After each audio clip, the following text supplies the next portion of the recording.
सूरज ढल रहा है, लेकिन आस्था की रोशनी और तेज हो रही है। नदियों के किनारे हजारों दिए जल उठे हैं और हवा में गूंज रहा है छठी मैया की जय जयकार। छठ पूजा वह पर्व है जो ना किसी मूर्ति का पूजा करता है और ना ही किसी दिखावे की जरूरत रखता है, बस प्रकृति के सामने सिर झुकाने का सीख देता है। एक नदी जो सदियों से जीवन देती आई है, एक सूरज जो हर सुबह धरती को नया रोशनी देता है और एक विश्वास जो इंसान को प्रकृति से जोड़ता है, यही है छठ महापर्व की आत्मा। जब सुबह की पहली किरण गंगा या पुनपुन नदी के जल पर पड़ती है तो लाखों हाथ जुड़ जाते हैं। पूरा आसमान छठी मैया के जय जयकार से गूंज उठता है। यह त्योहार सिर्फ पूजा नहीं, आस्था, पर्यावरण और परंपरा का अद्भुत संगम है। आप सभी ने कई त्योहार मनाए होंगे, लेकिन क्या आप जानते हैं हमारे देश में एक ऐसा महापर्व है जो उगते सूरज के साथ साथ डूबते सूरज को भी उतना ही श्रद्धा से अर्घ्य दिया जाता है। एक ऐसा पर्व जो पर्यावरण, प्रकृति, साइंस और आध्यात्मिकता को एक सूत्र में पिरोता है।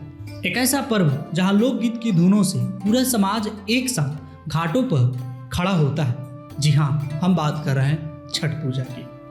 वह पर्व जो बिहार और झारखंड की मिट्टी से निकलकर आज दिल्ली के यमुना से लेकर अमेरिका के किनारों तक फैला हुआ है। और आज 2025 में जहां पूरी दुनिया पॉल्यूशन से जूझ रही है, जो नेचर को भूल चुकी है, दुनिया छठ पूजा को यूनेस्को लिस्ट में शामिल करने की कोशिश कर रही है। पीएम मोदी खुद कहे कि यह यूनेस्को लिस्ट में शामिल होगा। दुनिया में लाखों लोग इसे मान भी रहे हैं। एक ऐसा त्योहार जो सूर्य देव को समर्पित है, लेकिन हमें सिखाता है परिवार, एकता और प्रकृति से जुड़ना। नमस्कार दोस्तों, मेरा नाम है अमित शर्मा और आज की इस वीडियो में हम चर्चा करने वाले हैं छठ पूजा के बारे में। इस वीडियो में हम जानेंगे कि छठ पूजा का इतिहास क्या है, छठ पूजा कैसे मनाया जाता है, छठ पूजा को लेकर हमारे वेदों और शास्त्रों में क्या उल्लेख है, और साथ ही जानेंगे कि आज के समय में छठ पूजा का हमारे समाज, हमारे संस्कृति पर क्या प्रभाव पड़ता है। तो चलिए वीडियो को शुरू करते हैं। छठ पूजा की जड़ें वैदिक काल तक जाती है। ऋग्वेद जो दुनिया के सबसे प्राचीन हिंदू ग्रंथ है, उसमें सूर्य देव की स्तुति के कई मंत्र मिलते हैं, जिसे सूर्य सूक्त कहा गया है। ऋग्वेद में सूर्य को जीवन और ऊर्जा का स्रोत माना गया है, क्योंकि सूर्य देव एकमात्र ऐसे देवता है जिन्हें हम प्रत्यक्ष यानी अपनी आंखों से देख सकते हैं, इसलिए उन्हें पूजनीय माना गया है। वैदिक काल में ऋषि मुनि एक विशेष साधना करते थे जिसे छठ विधि कहा जाता था। वे उपवास रहते थे और सूर्य की किरणों से केवल ऊर्जा ग्रहण करते थे, कोई बाहरी भोजन नहीं। सोचिए कितना अद्भुत ज्ञान था। वे साधनाएं सिर्फ धार्मिक नहीं बल्कि वैज्ञानिक प्रक्रिया थी। छ का मतलब 6 चरण, 6 स्टेज, और हठ का मतलब हठ योग यानी कठिन साधना। इस प्रकार छठ का मतलब हुआ सूर्य ऊर्जा को 6 चरणों में शरीर में समोहित करने की प्रक्रिया, यानी यह साधनाएं जो थी वह एनर्जी मैनेजमेंट करने की प्राचीन सूत्र था। अब यह 6 चरण कौन कौन थे? इसमें पहला आता है शरीर की शुद्धि, दूसरा मानसिक एकाग्रता, तीसरा जल संपर्क द्वारा ऊर्जा अवशोषण, चौथा उपवास द्वारा आंतरिक ऊर्जा का जागरण, पांचवा सूर्य को अर्घ्य यानी ऊर्जा का संचार, छठा आत्मिक एकत्व यानी एक केवल पूजा नहीं बल्कि सिस्टमेटिक एनर्जी ट्रांसफॉर्म करने की प्रक्रिया थी। हमारे पूर्वज भली भांति जानते थे। अब बात करते हैं उन पौराणिक कथाओं की जो छठ पूजा को अमर बना दिया। ये कथाएं महाभारत से ली गई है, जो लगभग 5000 वर्ष पहले की है। वनवास के समय द्रौपदी और पांडव गहरी विपत्तियों में फंसे थे, भूख, प्यास और दुख से घिरे हुए। तब ऋषि धौम्य ने सलाह दी, सूर्य देव की आराधना करो, छठ व्रत रखो। द्रौपदी ने पूरे समर्पण से छठ व्रत किया। इसका परिणाम यह हुआ, उसके संकट मिट गए और अंततः यानी लास्ट में पांडवों को अपना राज वापस मिल गया। कहते हैं द्रौपदी ने जब छठ व्रत किया था तो उसके जीवन में चमत्कार हुए। इसलिए यह व्रत केवल व्यक्तिगत नहीं बल्कि राज स्तर की शक्ति का प्रतीक बन गया। दूसरी अवधारणा यह है कि कर्ण सूर्य देव की पुत्र थे। वह प्रतिदिन भोर में जल में खड़े होकर सूर्य की पूजा करते थे। उनकी यही साधना आज की छठ पूजा की नींव मानी जाती है। सूर्य की आराधना से उन्हें असाधारण शक्ति और उदारता प्राप्त हुई। रामायण के अनुसार जब श्री राम और माता सीता 14 वर्ष का वनवास पूरा करके वापस अयोध्या लौटे तब उन्होंने कार्तिक मास में सूर्य देव की उपासना की और छठ व्रत रखा। माता सीता ने संतान प्राप्ति के लिए यह व्रत किया और बाद में उन्हें लव कुश का आशीर्वाद मिला। यानी छठ पूजा एक राजसी परंपरा के रूप में स्थापित हुई अयोध्या से लेकर बिहार तक। छठ पूजा को लेकर सबसे पुरानी कथा मिलती है राजा प्रियव्रत और रानी मालिनी की। उन्हें संतान नहीं थी। दुख में राजा आत्महत्या करने वाले थे। तभी देवी प्रकट हुई, बोली, मैं छठी मैया हूँ, यदि तुम सच्चे मन से पूजा करोगे तो तुम्हें संतान प्राप्ति होगी। राजा ने पूरे मन से पूजा की और रानी को पुत्र रत्न की प्राप्ति हुई। तभी से यह परंपरा शुरू हुई और हर माँ के लिए यह पर्व आशीर्वाद का प्रतीक बन गया। सोचिए, हजारों साल बीत गए, राजा बदले, संस्कृतियाँ बदली, पर छठ की परंपरा वैसे की वैसे ही रही। सूर्य अस्त होते हैं पर आस्था कभी ढलती नहीं। छठ पूजा कोई एक दिन का पर्व नहीं है, यह 4 दिनों की आस्था, अनुशासन और पवित्रता की प्रतीक है। हर दिन की अपनी एक अलग लय है, अपनी एक अलग अर्थ है और अपनी एक अलग ऊर्जा है। कार्तिक शुक्ल चतुर्थी यानी चौथे दिन से शुरू होकर कार्तिक शुक्ल सप्तमी 7वें दिन तक यह पूजा चलती है।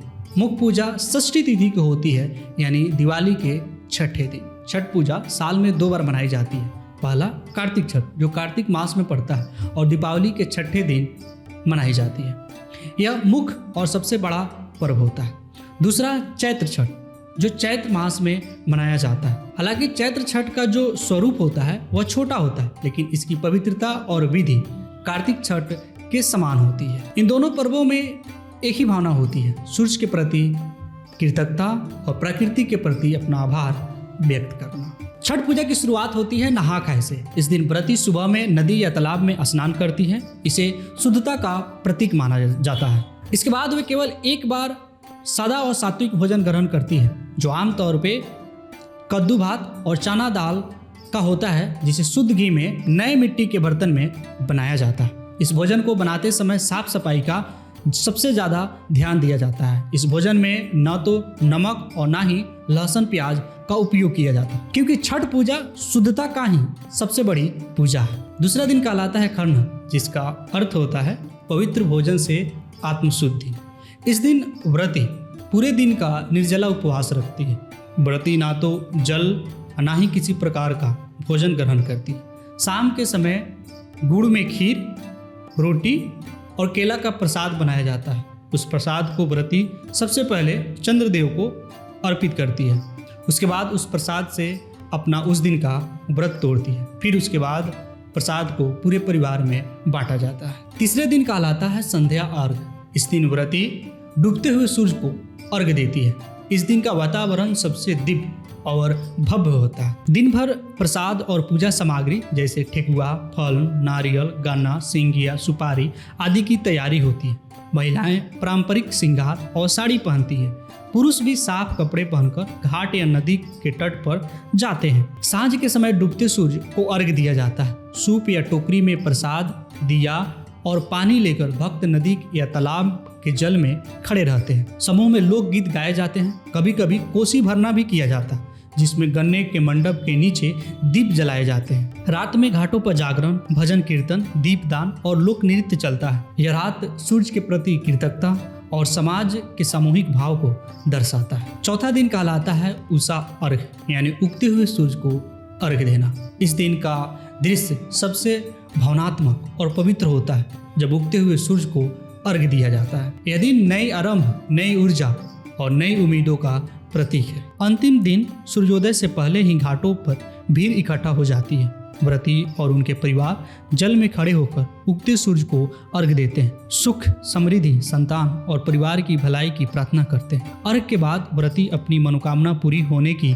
प्रार्थना करते हैं। बुजुर्ग महिलाएं नवनिवाहित या छोटी बहुओं को ठेकुआ, फल और अंकुरित अनाज से भरा मिट्टी का पात्र देती है। यह आशीर्वाद का प्रतीक होता है, स्वास्थ्य, संतान और समृद्धि के लिए। उसके बाद 36 घंटे का निर्जला व्रत समाप्त होता है। व्रती सबसे पहले प्रसाद ग्रहण करती है, फिर परिवार और पड़ोसियों में बांटी जाती है। यह दिन नई शुरुआत, शांति और आध्यात्मिक विजय का प्रतीक है। छठ पूजा की सबसे सुंदर बात यह है कि यह पर्व किसी एक व्यक्ति की नहीं बल्कि पूरे समाज की सामूहिक उत्सव है और इस सामूहिकता की आत्मा है इसका संगीत।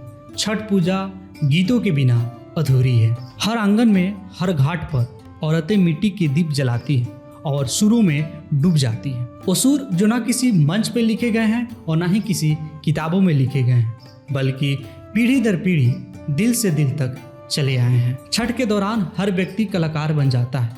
जो गीत नहीं गाता वह ताली बजाता है, जो पूजा नहीं करता वह घाट सजाता है।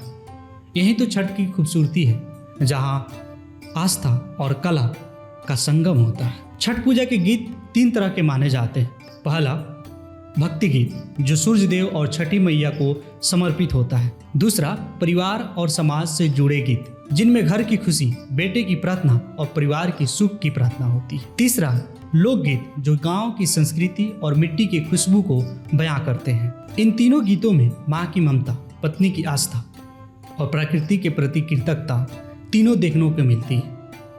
जैसे केलवा के पात पे उगेले सूरज देवा, यह गीत सिर्फ पूजा नहीं बल्कि सूर्य और प्रकृति के बीच संवाद है। जब छठ संगीत की बात होती है तो एक नाम सबसे पहले आता है, शारदा सिन्हा। उन्हें बिहार कोकिला कहा जाता है क्योंकि छठ गीतों में उनकी आवाज एक पहचान बन चुकी है। कभी ये पूजा बिहार की मिट्टी और गंगा के किनारों तक सीमित थी, लेकिन आज यह पर्व देश और दुनिया के हर उस कोने में मनाया जा रहा है जहाँ भारतीयों की आत्मा बसती है। Mauritius, Nepal, Dubai, Singapore, London, America, Australia, हर साल इन जगहों पर सैकड़ों भारतीय परिवार छठ घाट बनाकर सूर्य देव को अर्घ देते हैं। 28 सितंबर 2025 का वो पल छठ पूजा के लिए बेहद महत्वपूर्ण रहा, जब प्रधानमंत्री श्री नरेंद्र मोदी जी ने अपने मन की बात रेडियो प्रोग्राम में छठ पूजा को लेकर एक बड़ा अनाउंसमेंट किया। उन्होंने कहा, भारत सरकार छठ पूजा को लेकर यूनेस्को की इंटेंजिबल कल्चरल हेरिटेज की सूची में शामिल करने की दिशा में काम कर रही है।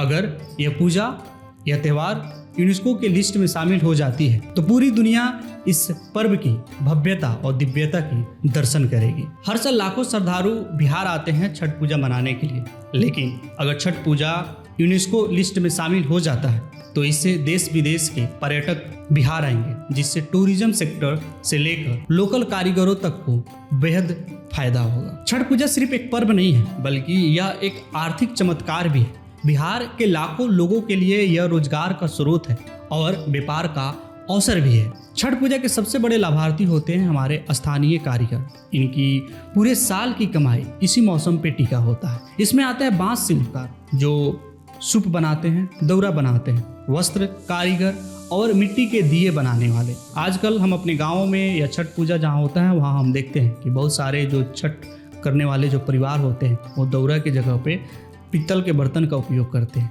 ऐसा वो इसलिए करते हैं कि उस पीतल का बर्तन का बार बार उपयोग किया जा सके। लेकिन हम आपको यह याद दिला दें कि यह जो पर्व है वो प्रकृति से जुड़ने का पर्व है। इस पर्व में जो भी वस्तुओं का उपयोग होता है वो सारे प्राकृतिक चीज़ों का होता है और जो शिल्पकार होते हैं, जो दौरा बनाते हैं, उनके पूरे साल की कमाई इसी पर्व पे टिका होता है। तो कोशिश करें दौरा और सूप जो हो वो कम से कम बांस का होना चाहिए। मीडिया रिपोर्ट के अनुसार पूरे देश में छठ पूजा का व्यापार हजारों करोड़ तक पहुंच जाता है। 2024 के अनुमानों में 12,000 करोड़ का नेशनल वाइड इम्पैक्ट बताया गया है। छठ पूजा पूरी तरह से इको फ्रेंडली त्यौहार है। इसमें किसी तरह की प्लास्टिक या रासायनिक सजावट नहीं होती। जो भी प्रसाद बनते हैं वो पूरे तरीके से प्राकृतिक वस्तुओं का उपयोग करके बनते हैं, जिसका हमारे पर्यावरण पे कोई हानि नहीं होता। आज छठ पूजा भारत की सांस्कृतिक शक्ति का प्रतीक बन चुकी है।